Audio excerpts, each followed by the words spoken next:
Sucesso, logo me vem à mente sucesso. O que está falando sobre sucesso? Né? Talvez na mente dos irmãos venha alguma coisa relacionada à posição, ou a dinheiro, ou a carreira, ou até ministério. Alguém importante, alguém de sucesso. Talvez venha na mente de vocês, quando fala de sucesso, alguém que chegou muito longe. Mas não é sobre esse sucesso que nós estamos conversando aqui. Nós estamos conversando sobre o sucesso na perspectiva divina, ou seja, quando os céus olham para cá, para a terra, o que é que ele chama de sucesso? É sobre isso que nós estamos conversando aqui.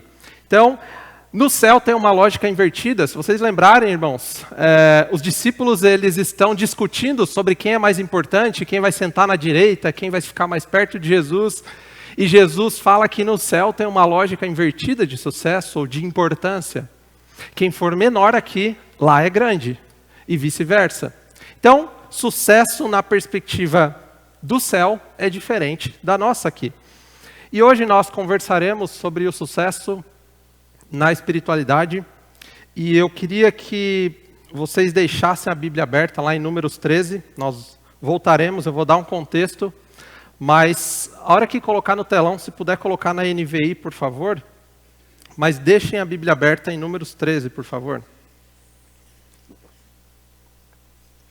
Irmãos, o que está acontecendo no texto que nós lemos? Números 13 e 14. O povo de Israel aqui, como é que ele chega no Egito? O povo de Israel chega no Egito por meio de José. Se os irmãos lembrarem, José foi governador no Egito, ele teve o sonho. E durante 7 anos, a terra passou fome, e José foi um governador muito excelente. E toda a terra ia comprar comida no Egito. Nesse contexto, José traz toda a sua família, uma caravana, para morar no Egito. Só que, com o tempo, um novo faraó entrou no reino, um faraó que não conhecia José, e o povo de Israel começou a se multiplicar. A Bíblia diz que as mulheres do povo de Israel, elas tinham muitos filhos e elas eram muito fortes. E isso começou a colocar medo nos egípcios. Uma hora esse povo vai ficar forte o suficiente para tomar o poder do Egito. E o que eles fazem? Os egípcios subjugam o povo de Israel à escravidão. O povo de Israel fica 420 anos ali no Egito, até que Deus levanta um libertador, Moisés. Moisés é levantado como libertador e Deus tira o povo de Israel por meio do seu braço forte. Eles atravessam o Mar Vermelho e, se os irmãos lembrarem, o faraó se arrependeu de deixar os israelitas fugirem e ele vai atrás. E o mar se fecha e a Bíblia vai dizer que o exército de faraó é engolido pelo mar. Irmãos, e aí o povo sai da terra do Egito, atravessa o mar, e depois de 3 meses, eles estão aonde? Diante de Canaã. 3 meses. É até estranho a gente falar 3 meses, né? Porque o povo peregrina durante 40 anos no deserto. Sim, mas depois de 3 meses, eles chegam numa região chamada Cádiz Barneia. E ali nessa região, então, eles tomam a decisão de enviar 12 homens para olhar a terra de Canaã. Que terra é essa que Deus deu para a gente? Como é que ela está depois de tanto tempo? E a Bíblia narra, então, no texto que nós lemos, o envio desses 12 homens, e 10 deles trouxeram um relatório muito pessimista sobre o desafio que estava diante deles. 2 deles, Josué e Caleb, disseram, vamos, a terra é maravilhosa. A terra é nossa. Vamos invadir essa terra. Mas o povo fica com os 10 que trouxeram um relatório negativo e o povo se rebela contra o seu Senhor.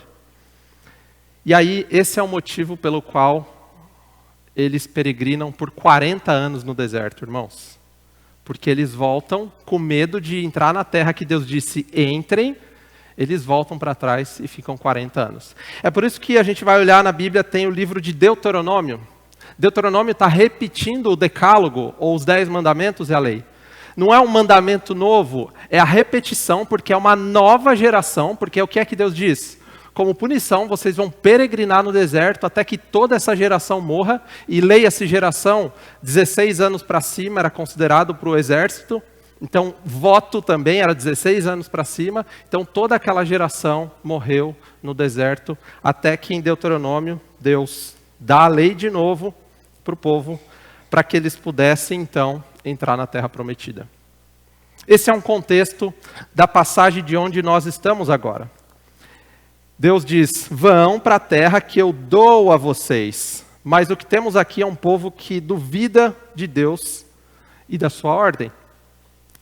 Era uma terra que manava leite e mel, irmãos. Não tinha essa desculpa. A terra era boa, a terra estava pronta.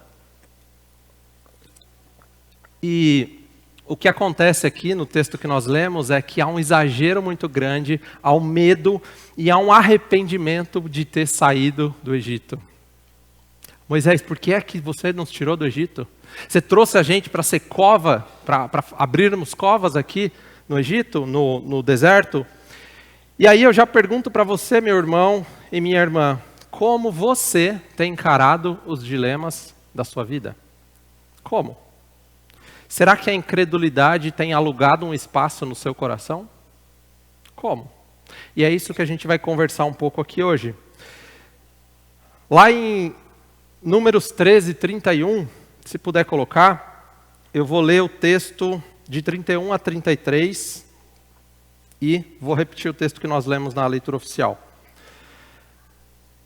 31 ao 33. Mas os homens que tinham ido com ele disseram, não podemos atacar aquele povo, porque ele é mais forte do que nós. E espalharam entre os israelitas um relatório negativo acerca daquela terra. E disseram, a terra pela qual fomos em missão de reconhecimento devora os que nela vivem. Todos os que vimos são de grande estatura. Vimos também gigantes, os descendentes de Enaque, diante de quem parecíamos gafanhotos a nós e a eles.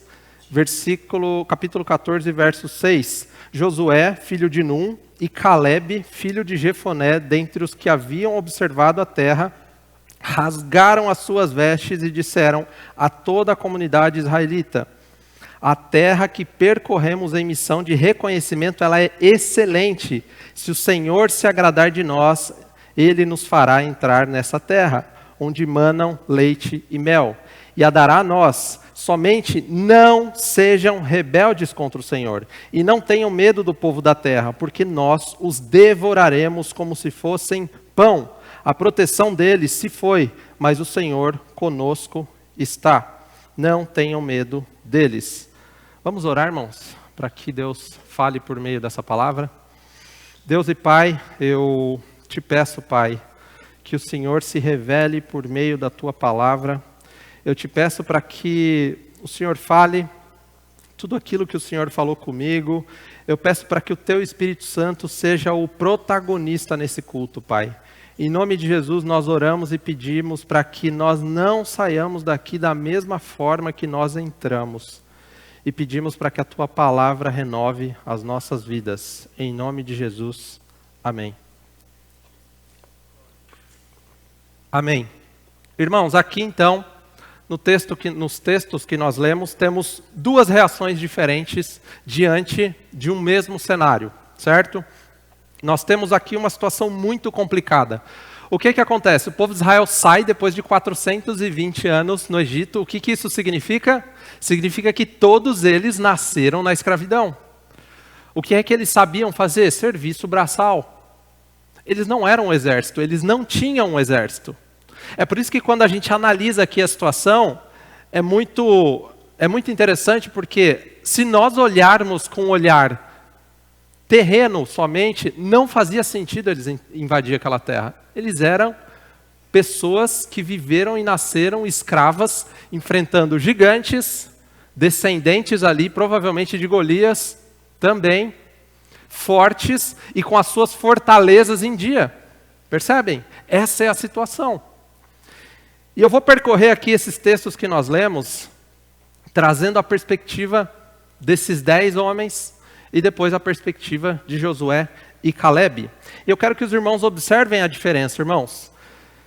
Quando a gente fala de pessoas conformadas ou influenciadas pelas circunstâncias, a primeira coisa que nós vemos aqui no verso 31 do capítulo 13 é: essas pessoas conformadas tendem a enxergar o tamanho do problema de forma isolada. Percebam na fala desses homens, o que eles dizem? Nós não podemos atacar. Por quê? Porque eles são mais fortes do que nós. É mentira isso, irmãos? Não é. Mas eles estão olhando numa perspectiva terrena. Eles não estão considerando Deus. Deus não está nessa equação aqui que eles estão fazendo. É como se eles tivessem que lutar sozinhos. Nós não podemos. E quantas vezes nós não agimos assim, meus irmãos? Nós temos problema na nossa vida e a gente tenta de tudo. E aí quando nada funcionou, o que a gente vai fazer? Eu vou lá orar. Percebem? Porque é isso que está acontecendo aqui. Nós não podemos, porque olhando no 1 a 1, não dá jogo. Não tem como, a gente vai perder. Mas eles não estavam considerando o Deus que havia dado a terra para eles. Tentamos de tudo. E tem um livro que chama O Cristão Ateu. Se os irmãos nunca viram, procurem. Existem muitos crentes ateus. Por quê? Crentes ateus. Creem em Deus, mas não creem no poder da oração.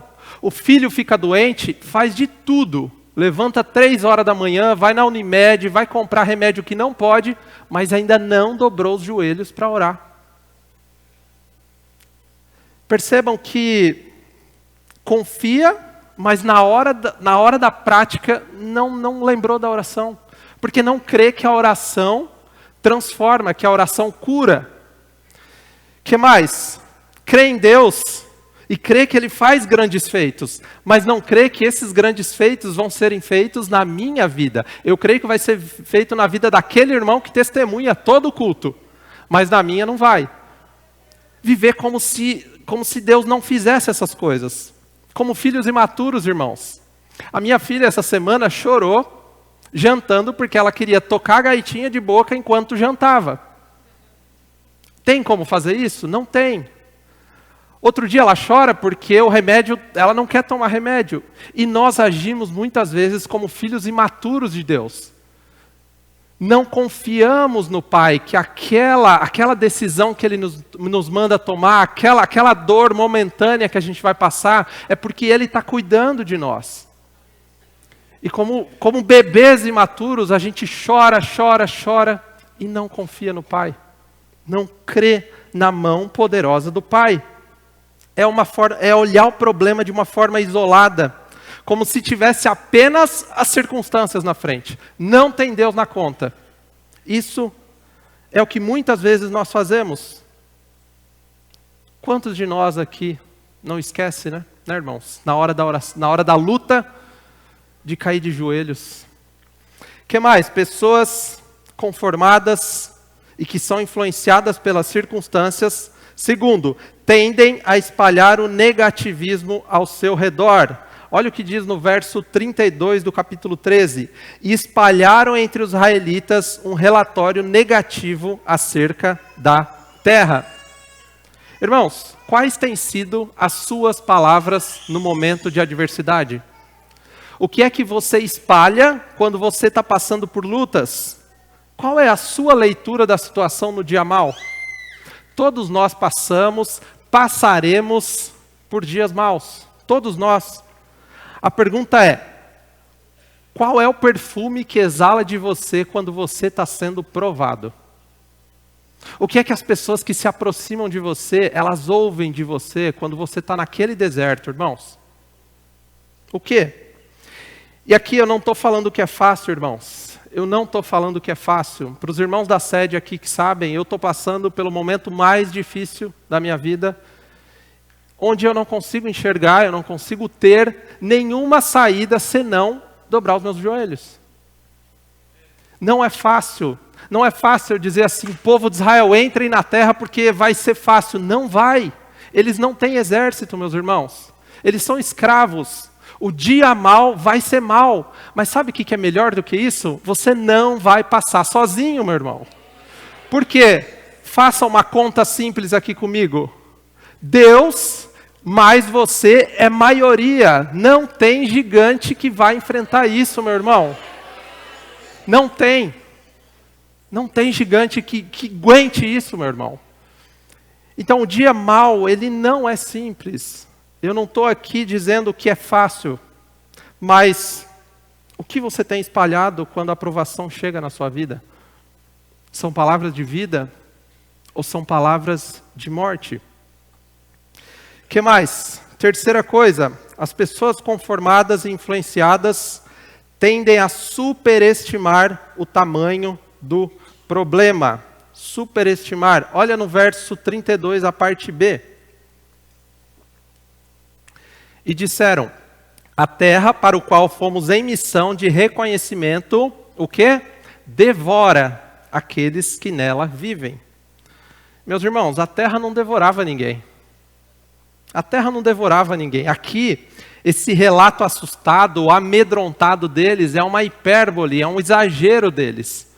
Eles estão com tanto medo que para eles todo mundo é gigante, a terra vai devorar só eles que vão entrar ali. Eles estão com muito medo e esse é o relatório deles. Eles superestimam o tamanho do problema.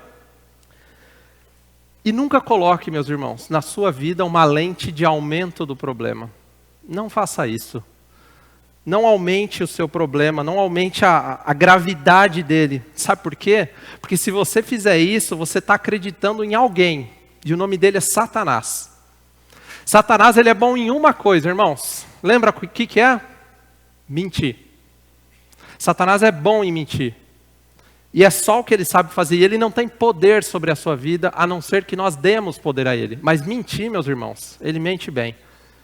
E é por isso que aqui, quando nós superestimamos o problema, nós estamos acreditando que o problema é maior do que o nosso Deus.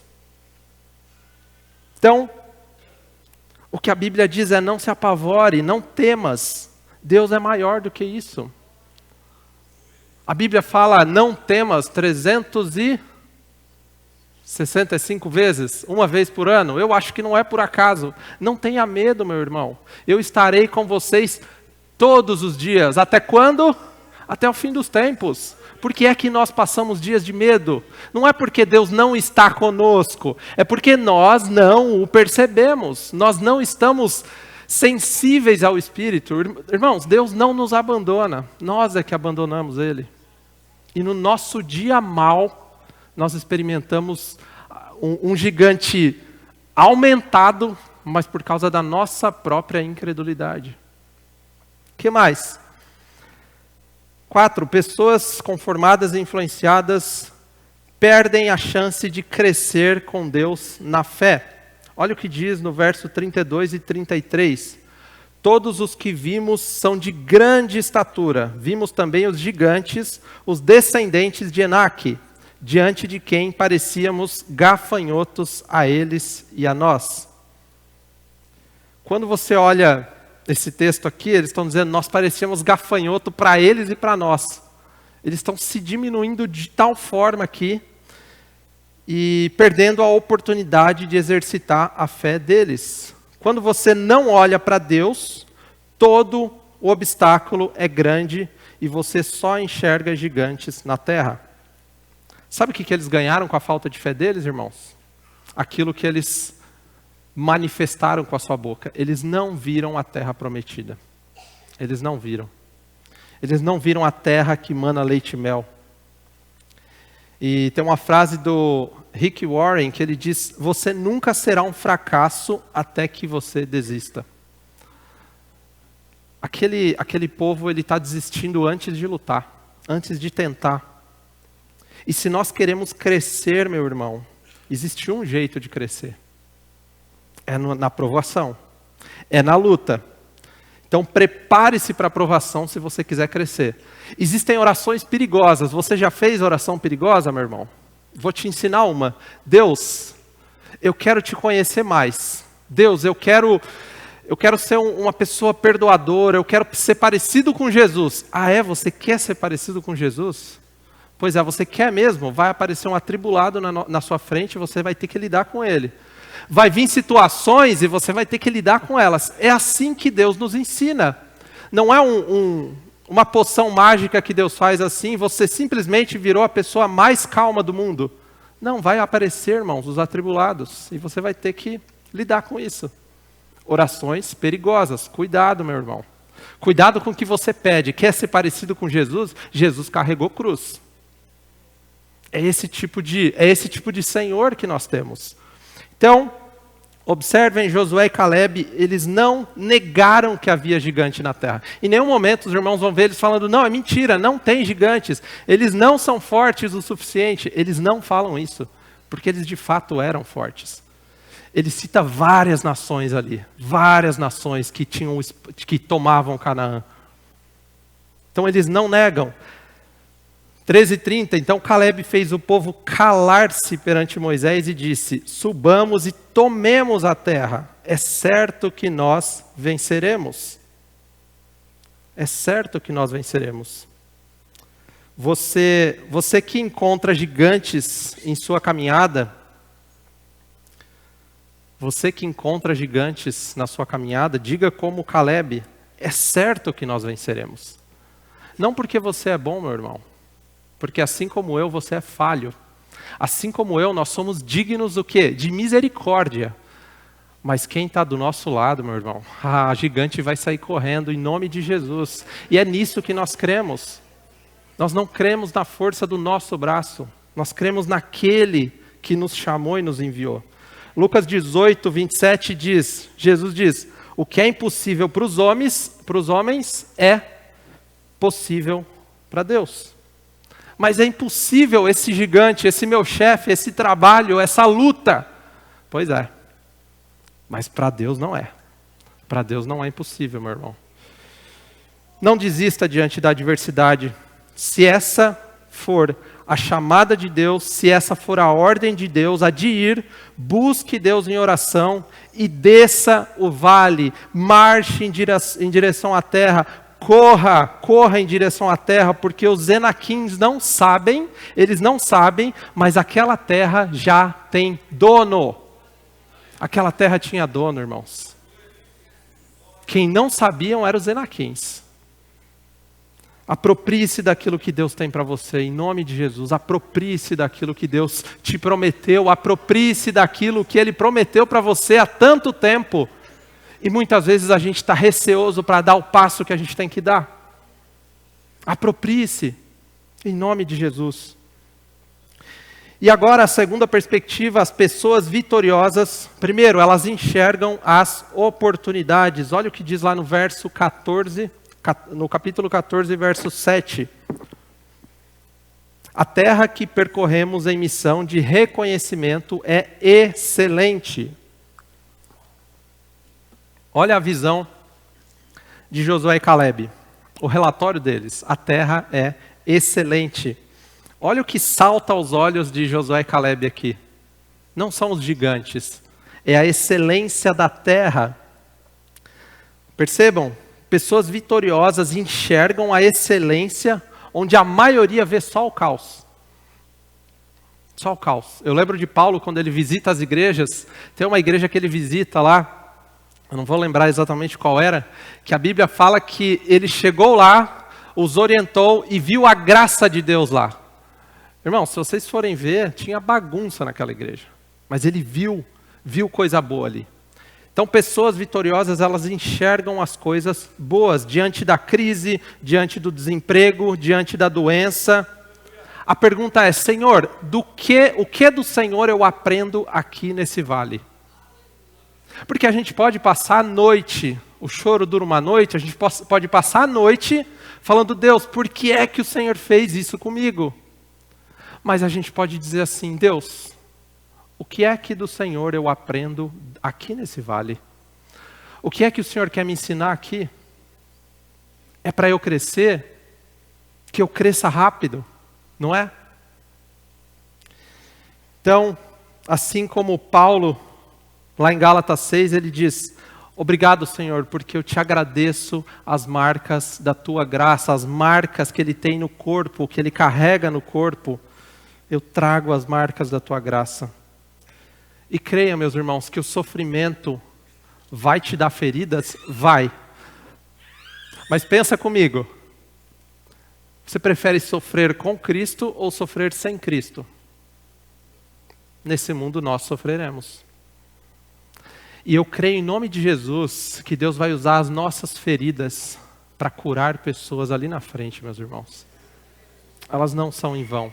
Elas nunca são em vão. Nunca. Segunda coisa, pessoas vitoriosas colocam a fé para guiar a situação. Verso 8 do capítulo 14. Se o Senhor se agradar de nós, Ele nos fará entrar nessa terra, onde manam leite e mel, e a dará a nós. Se o Senhor se agradar de nós, Ele nos fará entrar nessa terra. Irmãos, o que é fé? A gente ouve muito o povo da fé, culto da fé, a igreja da fé. O que é fé? Aqui tem um ponto importante, fé não é um pensamento positivo. Eu vou pensar positivo que vai dar certo. Isso não é fé, meus irmãos. Fé é confiar no caráter de Deus. E eu vou explicar para os irmãos o que isso significa. Lá em Daniel 3, versículo 17 e 18, para mim é os textos que eu melhor consigo explicar sobre fé. Olha o que diz em Daniel 3, 17 e 18. Aqui é a história dos 3 jovens que são lançados na fornalha por Nabucodonosor. Se formos atirados nessa fornalha em chamas, o Deus a quem prestamos culto pode livrar-nos. E Ele nos livrará das suas mãos, ó Rei. 18. Mas se Ele não nos livrar, saiba, ó Rei, que não prestaremos culto aos seus deuses e nem adoraremos a imagem de ouro que mandaste erguer. Irmãos, o que é fé? O que esses jovens estão nos explicando aqui sobre fé? Fé é confiar no caráter de Deus. O rei disse que se eles não se dobrassem, não se prostrassem diante da estátua, eles seriam jogados na fornalha ardente 7 vezes mais. E qual que é a resposta deles? Eu acho maravilhoso. Deus pode nos livrar da fornalha? Pode. Mas mesmo se Ele não livrar, Ele vai continuar sendo nosso Deus. Porque fé, meu irmão, não é você esperar o presente ou a bênção certa. Fé é você confiar no Deus que é Pai e que sabe o que é certo para nós e sabe o que é melhor para nós. É isso que é fé. Fé é nós nos jogarmos, nos lançarmos aos braços desse Pai. Esse Pai que é amoroso, esse Pai que é bondoso. E que nos permite passar por situações, porque, irmãos, eu não sei vocês, mas eu prefiro ir cheio de marcas para a eternidade do que deixar de ir para lá, para os braços do Pai, inteirinho. Eu não quero isso. Então, fé é você confiar nesse Deus, no Deus que diante das crises, Ele ainda é Pai. O sofrimento e as lutas são parte da vida aqui, meus irmãos. E Deus usa esse sofrimento para nos fazer crescer. Mas sabe o que deve nos fazer descansar, meus irmãos? Olhar para o céu e saber que o Senhor reina. Não importa o que está acontecendo aqui. Não importa. Olhar para o céu e saber que o Senhor reina. Isso implica ponto final. Ele reina, Ele é soberano sobre todas as coisas. É por isso que a pergunta é: Deus, o que é que o Senhor quer me ensinar nesse vale? Eu fiz uma oração assim semana passada, eu falei: Deus, eu estou pronto, eu acho que eu aprendi, se eu não aprendi, me ajuda a aprender rápido. Quero sair logo, porque a gente não quer. E às vezes dura. Às vezes dura mais do que nós gostaríamos. Mas eu não tenho dúvida, meus irmãos, que Deus está usando tudo, todas as situações, para transformar o nosso caráter, para que nós sejamos cada dia mais parecidos com Jesus. E nós agradeceremos por isso. Terceira coisa, pessoas vitoriosas fazem a sua parte diante de Deus. Olha o que diz no verso 7. Somente não sejam rebeldes contra o Senhor. Irmãos, homens e mulheres de fé não estão olhando para as circunstâncias. Homens e mulheres de fé estão olhando para Cristo, o alvo. Há muitas coisas que Deus nos dá, irmãos, isso aqui, eu não gosto disso, mas é assim. Há muitas coisas que Deus nos dá, que ao mesmo tempo nós precisamos conquistá-las. Canaã é uma coisa. Olha a terra que eu dou a vocês. Poxa, mas tem exércitos poderosos, gigantes. Davi, vocês lembram? Davi foi ungido rei. Irmãos, quantas batalhas Davi teve até ele ter a coroa na cabeça? Pois é. Eu preciso crer na palavra dele. Assim como ele diz para Abraão, Abraão, sai da sua terra. Se eu fosse Abraão, eu vou falar, sai para onde, Deus? Roupa para quantos dias? Levo mudança, levo família, não levo? Sai da sua terra. É só isso que Deus diz. Confia em mim, Abraão. Confia no Pai que está te mandando ir. No caminho eu te explico, você vai entender. Então, há muitas coisas que Deus nos dá que nós precisamos conquistá-las. E isso faz com que nós cresçamos. A Bíblia nos ordena a perseverar, meus irmãos. Não porque vai dar tudo certo. Aliás, se alguém disse para os irmãos que vai dar tudo certo, tem uma música que diz, vai dar tudo certo.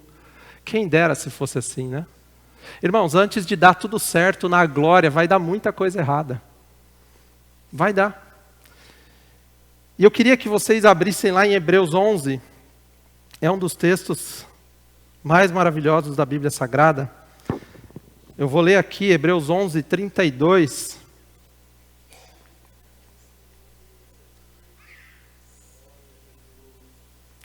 Hebreus 11, 32. Eu vou ler na versão da NVI. Hebreus 11 fala da galeria dos heróis da fé. Que mais direi? Não tenho tempo para falar de Gideão, Baraque, Sansão, Jefté, Davi e os profetas, os quais pela fé conquistaram reinos, praticaram a justiça, alcançaram o cumprimento das promessas, fecharam a boca de leões, apagaram o poder do fogo e escaparam do fio da espada. Da fraqueza eles tiraram força, tornaram-se poderosos na batalha e puseram em fuga exércitos estrangeiros. Houveram mulheres que pela ressurreição tiveram de volta os seus mortos. Uns foram torturados e recusaram ser libertados para poderem alcançar uma ressurreição superior. Outros enfrentaram zombaria e açoites. Outros ainda foram acorrentados e colocados na prisão. Apedrejados, cerrados ao meio, postos à prova, mortos ao fio da espada. Eles andaram errantes, vestidos de pele de ovelhas e de cabras, necessitados, afligidos e maltratados. O mundo não era digno deles. Vagaram pelos desertos e montes, pelas cavernas e grutas. Todos esses receberam o bom testemunho por meio da fé. No entanto, nenhum deles recebeu o que havia sido prometido. Deus havia planejado algo melhor para nós, para que conosco fossem eles aperfeiçoados. Irmãos, eu me emociono toda vez que eu leio esses textos aqui. Porque a questão aqui é, esses são os pais da igreja, os heróis da fé. E eles confiaram em Deus, inclusive com as suas vidas. Quem segue a Jesus, quem escolheu seguir Jesus, não escolheu um caminho seguro. Deus nunca prometeu um caminho seguro. Mas é o caminho da verdadeira vida. Para quem iremos nós, disse os discípulos, se só tu tens as palavras de vida eterna. Irmãos, eu quero ver Jesus um dia. Eu quero ouvir Ele chamar o meu nome. E se para isso eu tiver que ir apedrejado, eu preciso ter coragem. Quarto, pessoas vitoriosas derrotam o espírito do medo. Números 14, 9, a parte B. E não tenham medo do povo da terra, porque nós os devoraremos como se fossem pão. E 2 Timóteo 1,7 diz, pois Deus não nos deu um espírito de medo, mas de poder, de amor e de equilíbrio. Irmãos, vejam a diferença, a perspectiva pessimista da perspectiva de fé de Josué e Calebe. Josué e Calebe dizem que os inimigos seriam devorados como se fossem pão. Deus está conosco. E os outros se viam devorados pelos gafanhotos, como uma nuvem de gafanhotos. E irmãos, deixa eu contar uma coisa para os irmãos que eu aprendi. Sabe quem que tem que ter medo? É o inferno. E eu vou explicar para os irmãos o porquê. Mateus 16:18 diz o quê? As portas do inferno não prevalecerão contra a igreja. Por quê, irmãos? Numa guerra, o que você faz com porta? Você ataca com porta ou você defende com porta? Sabe o que isso significa? Significa que a igreja está avançando, a igreja está chutando a porta do inferno e resgatando pessoas. Quem tem que ter medo é Satanás, meus irmãos. A igreja é poderosa em Jesus, a igreja é poderosa porque Deus está com ela. Nós não podemos ter medo. E as portas do inferno não vão resistir. Não vão. Por fim, pessoas vitoriosas declaram total dependência e confiança em Deus. Versículo 9, a parte C. A proteção deles se foi, mas o Senhor está conosco. Não tenham medo, não tenham medo. Josué e Calebe não negam que havia gigantes ali, mas ele olha Deus do lado deles e ele fala, nós estamos em maioria. Deus está conosco. Por que é que vocês estão com medo? O texto diz que eles rasgam as vestes de tamanha absurdo. Vocês não estão entendendo que Deus está conosco.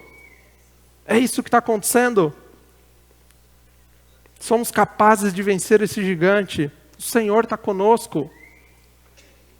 Irmãos, e quando nós olhamos para os pais da igreja, tem alguma coisa que eles entenderam e que nós não entendemos. Aqueles homens e mulheres corajosos que por amor a Cristo enfrentaram tudo, tem alguma coisa que nós não entendemos.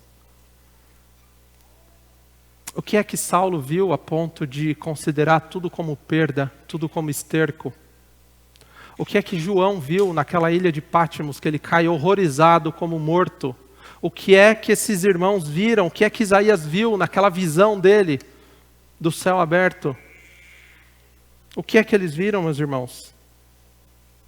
O que nós precisamos ver para nos tirar de um lugar raso, onde nem para começar o nosso dia a gente ora e lembra de nosso Deus? O que eles viram que nos tira desse lugar raso e nos coloca numa radicalidade de entregar tudo nas mãos de Deus e confiar? Deus não nos chamou para termos medo ou para buscar segurança. Aquele povo estava buscando segurança, eles estavam com medo porque eles não queriam morrer. Deus não nos chamou para buscar segurança, mas para avançar e confiar na missão de Jesus. Jesus disse, vão, façam discípulos de todas as nações, batizem, curem, orem, não tenham medo. Sejam testemunhas de Jesus. Irmãos, Deus não nos chamou para sermos pregadores, cantores. Deus não nos chamou para sermos líderes de igreja, membro de igreja. Deus nos chamou para ser testemunhas. O que é que testemunha faz, irmãos? Testemunha fala do que viu, do que experimentou, do que apalpou. Deus nos chamou para sermos testemunhas de Jesus. E não religiosos, testemunhas que falam daquilo que tocaram, daquilo que viram. E quando nós lemos aqueles discípulos no caminho de Emaús, eles viajam a tarde inteira para chegar em casa. Quando eles veem Jesus ressurreto, o texto fala que eles saem correndo e voltam para Jerusalém. Porque eles viram Jesus. Eles precisam saber, eles precisam ver Jesus. É por isso que nós fomos chamados para ser testemunhas. Não é membro de igreja, testemunhas de Jesus. E eu quero terminar como Paulo, meus irmãos, falando assim: eu combati o bom combate, terminei a carreira e guardei a fé. Agora, a coroa está reservada a mim, e não somente a mim, mas para todos aqueles que amam a sua vinda. Esse é o verdadeiro sucesso na nossa espiritualidade, meus irmãos. Sair desse lugar raso da religião e encontrar com Jesus e partir para a missão sem medo dos gigantes. Isso é o verdadeiro sucesso. Esses gigantes não sabem o que espera por eles. Eles não sabem. Que Deus derrame sobre a sua vida, meu irmão, o Espírito Santo, e com Ele coragem, e com Ele poder, porque é isso que os nossos pais lá em Atos 2 receberam, poder. Qual é a diferença de Pedro que nega Jesus para 50 dias depois, Pedro pregando? Poder, Espírito Santo, é o mesmo Pedro. Querido, você precisará desse poder do Espírito, porque gigantes estão te esperando ali fora. Gigantes que querem matar, roubar, tomar posse da sua família. Não saia sozinho. E eu vou contar, sabe por que é possível nós vencermos, irmãos? Hoje, porque na verdade nós já vencemos. Sabe por quê? Cristo é o verdadeiro homem. Ele é o verdadeiro homem que desceu à terra não apenas para observar e tirar relatório da terra. Não. Cristo desce e Ele destrói o verdadeiro gigante, que é o pecado. O nosso maior inimigo, o pecado e a morte, estão destruídos.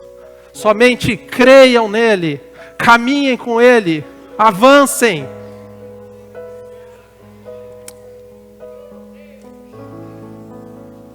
Nós recebemos a vitória por meio do sangue de Jesus, meus irmãos. A cruz de Cristo selou essa vitória. A cruz de Cristo consumou essa vitória. Nós somos alguém que está jogando uma batalha, lutando uma batalha vencida. Satanás é perdedor, mas ele é mentiroso. A vitória já está garantida. A nossa verdadeira Canaã vai descer um dia, conforme lá em Apocalipse 21. E eu vi uma cidade descendo, a Nova Jerusalém. Ela era maravilhosa.